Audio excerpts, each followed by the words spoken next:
자꾸 트럼프는 윤석열 대해서 언급한 적도 없는데 자꾸 윤석열 추종자들이 트럼프 보러 구해달라 그러면 항공모함을 한강 앞으로 보내달라 그러질 않나.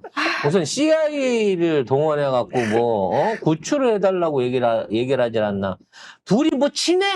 노답이다, 노답. 원래 바이든이랑 친했고 트럼프는 바이든하고 친한 사람 제일 싫어요. 근데 무슨 염치로 트럼프로 윤석열을 구해달라고 하는지 한번 확인해 보겠습니다. 아휴, 근데 정말 이건 사실은 너무 쪽팔리네, 부끄럽습니다. 진짜.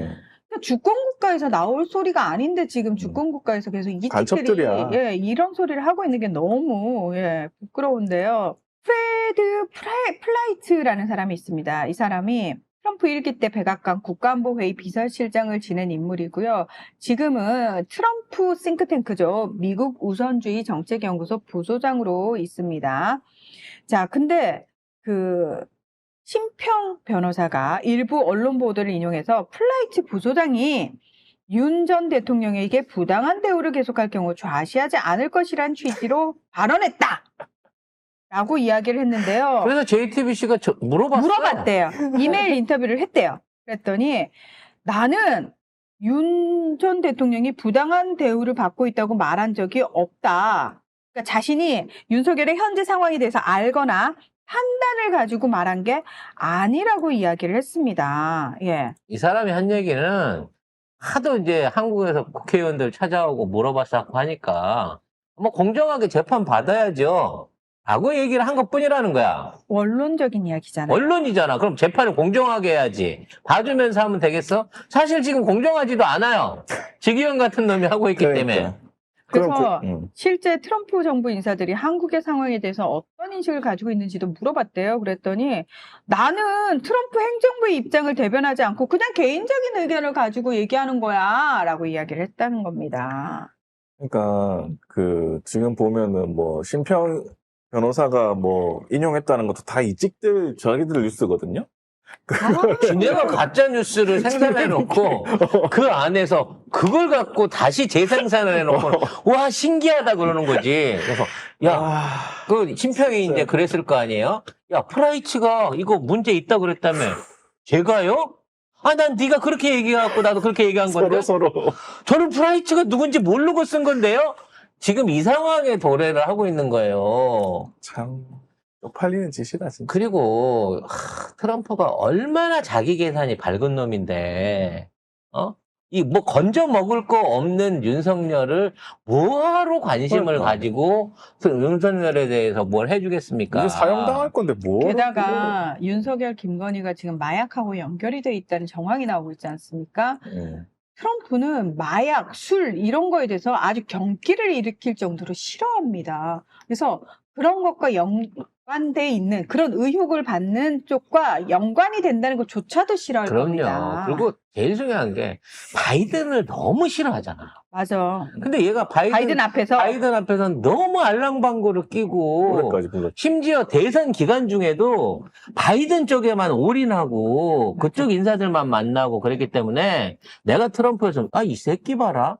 당선되면 내가 첫 번째로 손볼 거야 라고 생각하고 있었는데 이미 제풀에 자빠져 버리는 바람에 트럼프는 손볼 기회를 잃은 거예요 지금.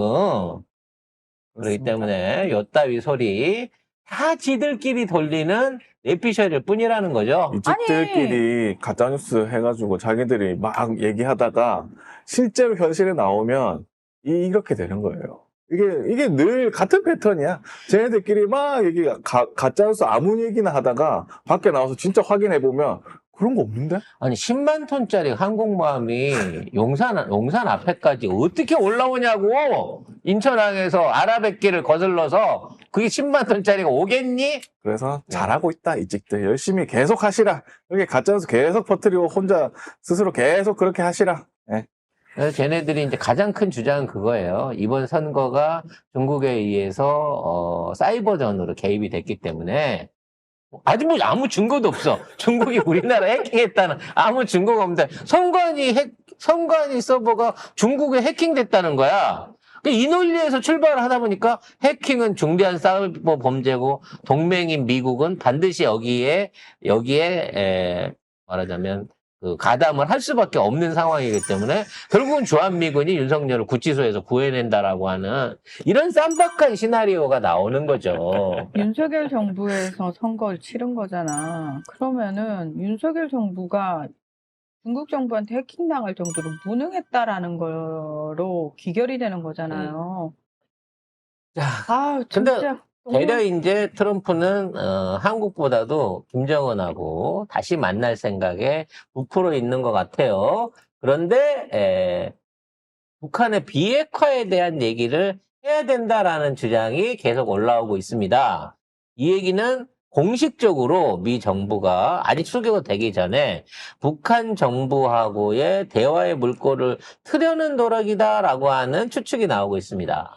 트럼프 대통령은 대선 기간에서부터 계속 북한 김정은 위원장을 공식적으로 언급을 했습니다. 그러면서 뉴클리어 파워라는 표현을 썼어요.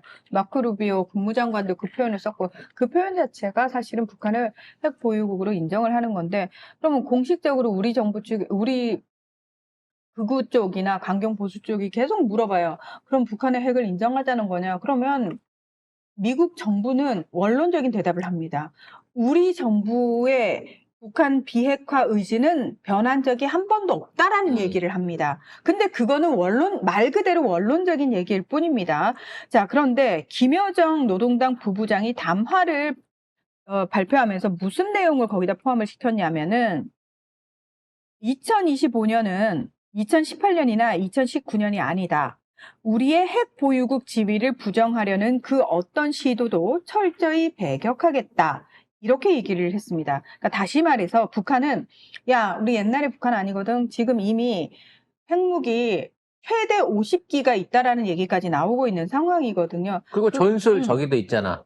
그 수중 발사가 가능한 전술 잠수함도 있다고 했잖아요. 그래서 이 부분을 아예 인정하고 들어오지 않으면 우리는 안 하겠다라는 전제를 깔았어요. 근데 이거는 북한의 얘기가 맞아요.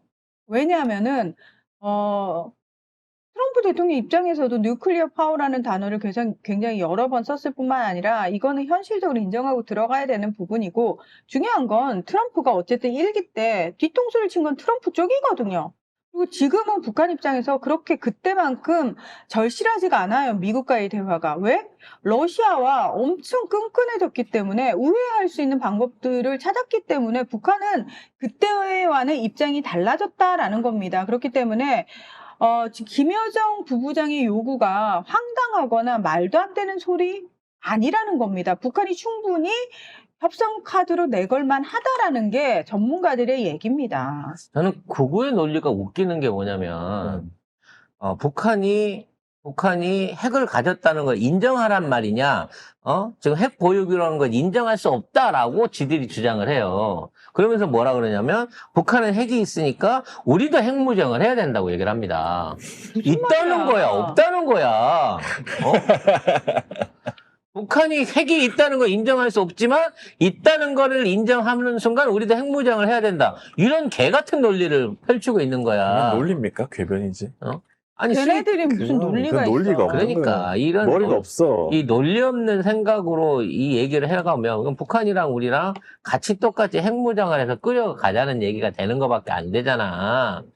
결론적으로는 한반도가 핵을 가지려고 하면 얼마든지 가질 수 있는 기술력과 어마어마한 재처리할 수 있는 연료봉이 있어요. 1000개 이상을 만들 수 있을 만큼의 핵폭탄 원료가 이미 한국에 있고 기술은 차고 넘치고 미사일 기술은 이미 세계 정점에 와 있습니다. 우리 핵보유국 되려고 생각하면 사실은 인도 수준을 뛰어넘는 핵보유국이 될 수 있는 충분한 여지를 갖고 있어요. 인도가 150개, 우리 작정하면 6개월 안에 1000개도 만듭니다. 안 하는 이유가 뭐냐면, 무역으로 먹고 사는 우리가, 해외하고 교류를 하지 않으면 못 먹고 사는 대한민국의 경제와 외교적인 지위를 생각할 때, 우리가 핵을 가져서 주변국들하고 갈등을 일으키는 것 자체가 장기적으로 한반도에 도움이 안 돼요. 대신에 핵은 없어도 우리는 5,000발이 넘는 천무 미사일이 있잖아. 어마어마한 수준의 공격 능력을 갖고 있잖아. 중국과 러시아도 쉽게 한국을 못 건드리는 나라예요. 핵을 가지게 되면 무역 제재, 군사 물자 민감 기술, 전략 물자 수출이 금지되고 금융 제재, 외국 거래 제한, 국가 자산 동결되고요. 여행 제한됩니다. 관련 인사 입국 금지되고요. 해운 항공도 제한돼서 특정 기업이나 선박 항공기 운항이 금지됩니다. 쓰지도 못할, 써서는 안 될 핵무기 하나를 가지기 위해서 이 모든 걸 포기하겠다는 얘기는 대한민국의 국익을 다 날리더라도 스위치도 나한테 없는 핵포탄 한번 가져보고 싶어. 그러면 오세훈 네가 시장실에서 개인적으로 만들어라니까.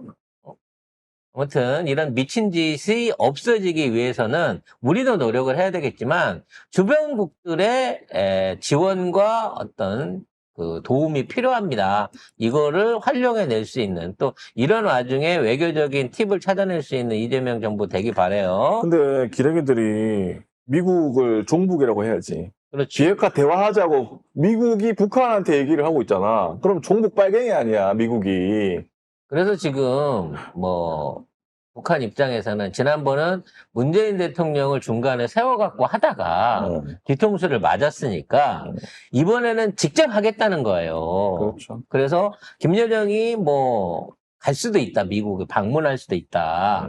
라는 얘기까지 지금 얘기가 굉장히 심도 있게 가고 있는 상황이라고 합니다. 아마 무역 문제가 해결되고 나면 트럼프가 방북을 하든 김여정이 방미를 하든 어떤 형태든지 북미 간에 대화 채널을 여는 거는 급속 진전될 수밖에 없는 상황에 있다는 걸 전제를 하고 이미 우리 손을 떠났어. 트럼프가 만나겠다고 하는데 트럼프 만나지 마. 트럼프 정북이야. 트럼프를 CIA 체포해야 돼. 시진핑이 트럼프를 체포해야 돼. 이런 얘기 해봤자 소용없는 거야. 그때 가면은. 그래서 시류에 맞춘 남북 대화를 강화하는 것만이 우리의 유일한 대안이다라고 이해를 하시면 될 것 김여정이 같습니다. 계속 한국 뭐 우리가 말도 안 걸었는데 지네들이 말해가지고 한국 대한 남한하고 얘기 안 해 이렇게 하는 거 보면은 빨리 해달라고 하는 거거든. 그리고 그 다음날 바로 또 야 미국하고 얘기는 하는데 핵 보유국 지위는 해줘야지 이렇게 하는 거는 빨리 우리 얘기해달라는 소리예요.